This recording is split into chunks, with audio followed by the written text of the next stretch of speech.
Fancy a coffee?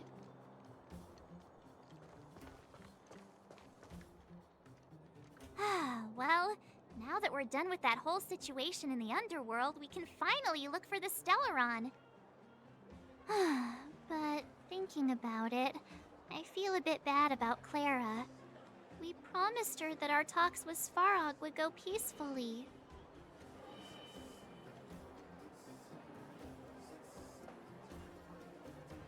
You tried your best. Don't blame yourself. I should have considered such a situation in advance. And it was Svarog who attacked first. We didn't have any other choice. I didn't mean for you guys to start beating yourselves up over it. Look on the bright side. Things turned out all right, didn't they? Now everyone knows that the real problem here is the Stellaron, and they're willing to help us out. All in all, the mission is going super smoothly. But we still have a lot left to figure out. For instance...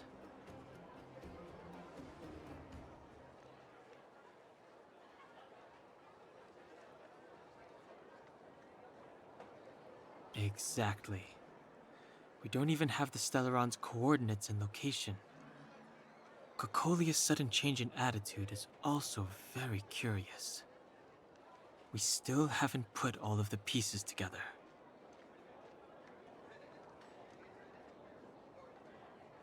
Dreams?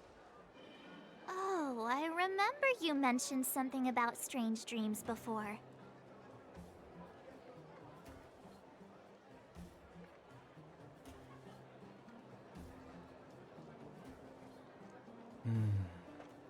All three dreams were the same, with Cocolia and that other voice. It would be weird to call it a coincidence.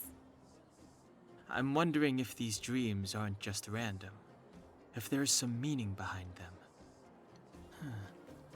Maybe you're having them because... Because of the Stellaron inside him? That's my hunch, but I have no proof. Well, then that's as good as nothing for now. So, what should we do when we get back above ground? After all this talk, we're still back at square one. We solve a puzzle one piece at a time. Let's get some rest.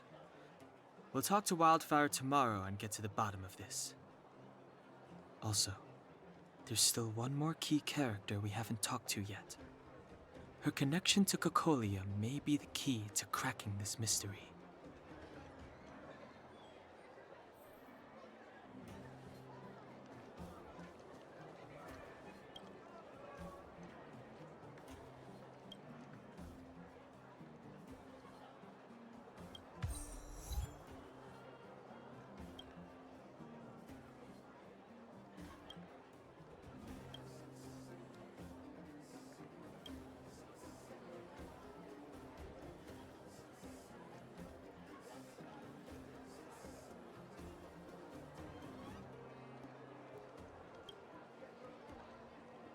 You're back!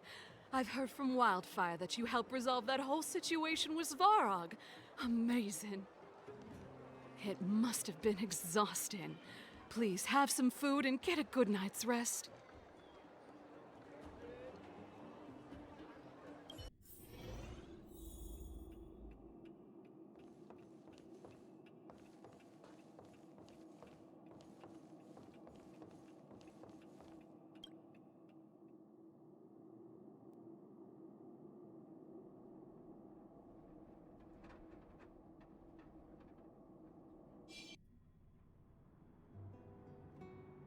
Over there. See that?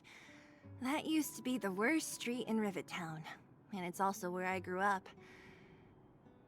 My friends and I used to wander those streets, thinking about where to find our next meal. That is, until Chief Oleg got me out and took me to the orphanage. There, I learned to read and write from Natasha. At the age of 10, I started to patrol the mines with Oleg, occasionally getting into fights with the local thugs. That sounds nice. Nice? You being sarcastic with me? Oh, no, sorry.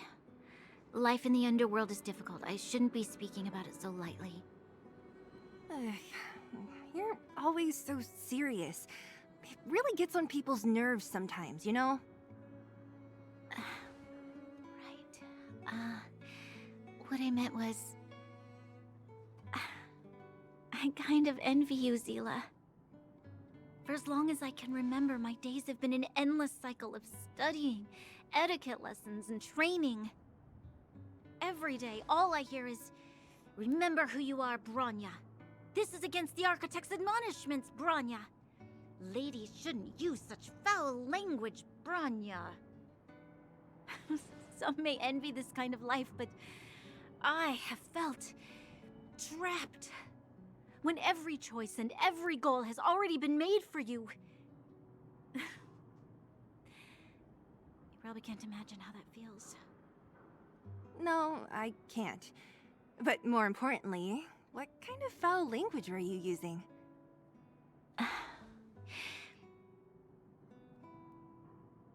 In the name of the Architects, I shall stick this spear into your nostril.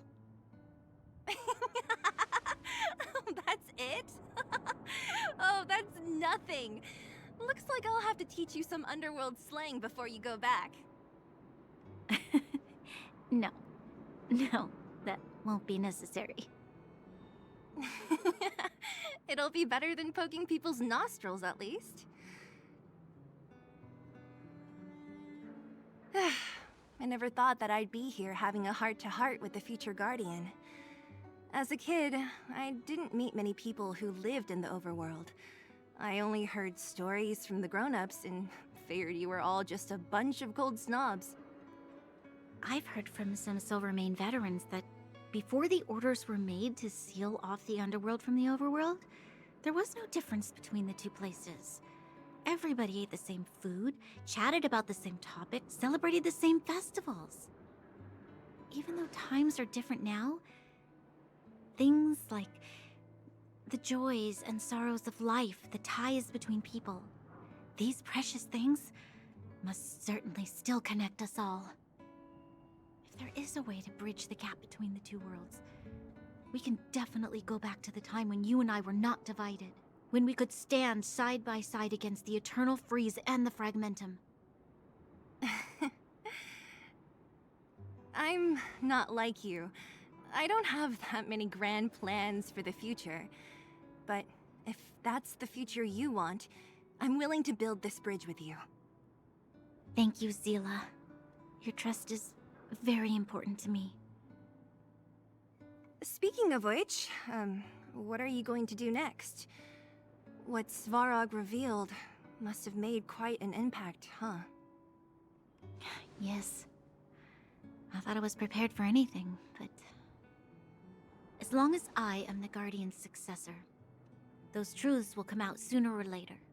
But why does my mother hide it from me, and why does she want me to hunt down the outsiders who know about the nature of the Stellaron? It doesn't make sense. I've thought it over. There's only one thing I can do. Go ask her directly. You... hold on. You're not really going, are you? Alone? You can't. This plan is... I've already thought it through, Zila. I am Madame Cocolia's daughter. That will never change. Be it my duties as her heir or as a Silvermane guard, I must face my problems head-on. Even if... Bronya. This is for you, Zila. Please help me pass it on to the outsiders. If I am unable to see you again, they'll know what to do. Okay, I understand. You've made up your mind, and there's nothing I can say that will change it. But remember this. If you run into trouble, I will come to save you, no matter what. Then I'll be waiting for you. So, did you come to this spot when you were a child? Of course. I just didn't appreciate how nice it was at the time. Very nice.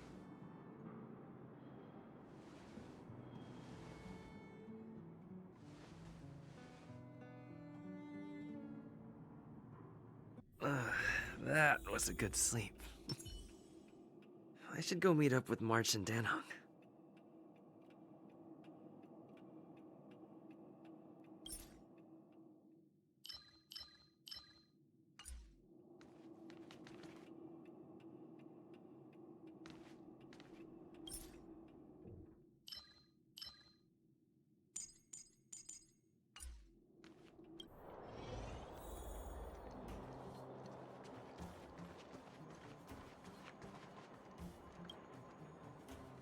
Took you long enough, sleepyhead. We've been waiting all day. I've noticed that our sleep routines don't match up.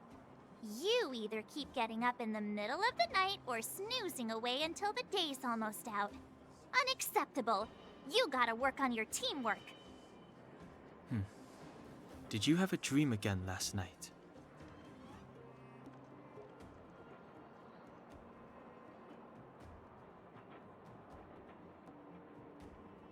So that's why you slept for so long. Well then, let's go find Wildfire to discuss our next move and see if they have any new discoveries. Let's go! I can't wait to finally get back above ground!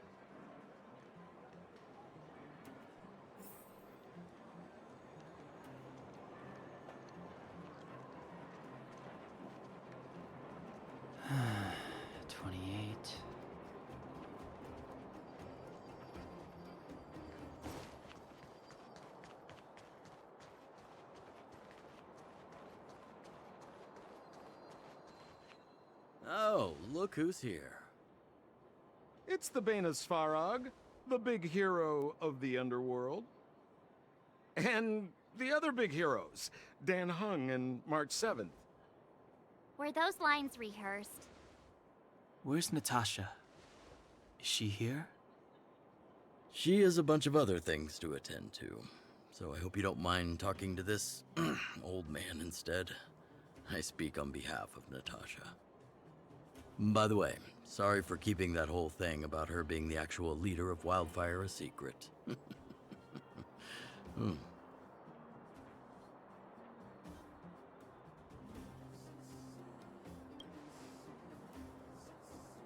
I'm glad you don't mind. Natasha is always cautious, but she has no ill intent, as you surely have noticed. She told me to make sure you return to the overworld safely. I gave it some thought, and I think the safest way is to ask this fella for help. I brought you down. I can take you back up. Free of charge. Satisfaction guaranteed. There's no need to knock us out this time, right? Of course not. This time, we'll go back through the furnace core.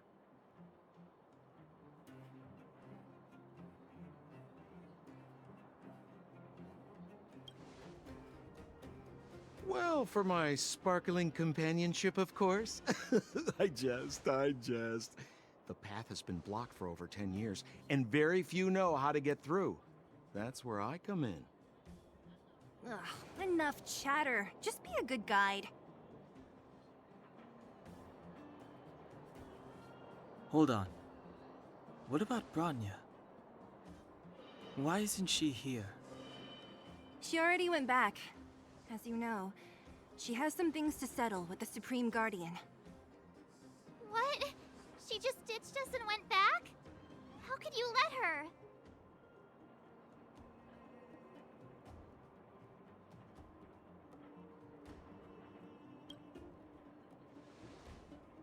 Exactly.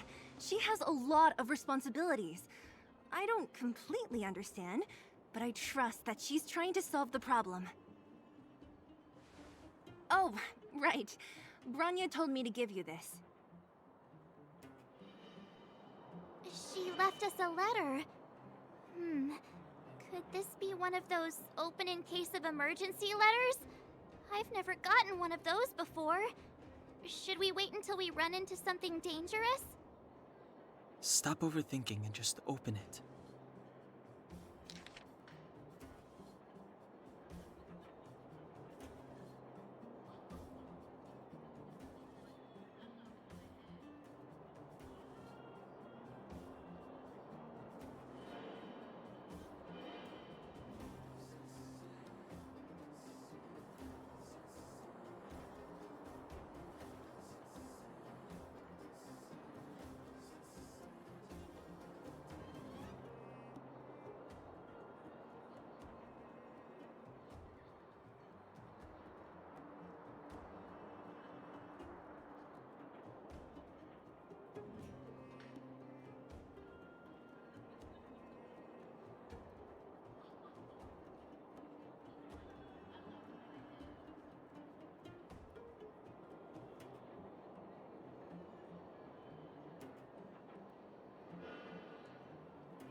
brother and sister Landau.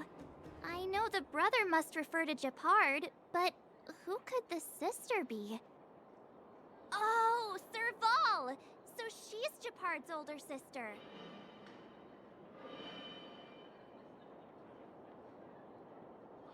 She gave it some good thought. But whatever's going on in that Supreme Guardian's head, even Branya might have trouble understanding. Sampo, do you know the Landau siblings? Landau. Yeah, we're all friends. I've mostly dealt with the younger brother in the past, but the sister, she's much scarier. Today's supposed to be a day of celebration, so let's not talk about it right now. We can set out at any time. Just come find me when you're ready.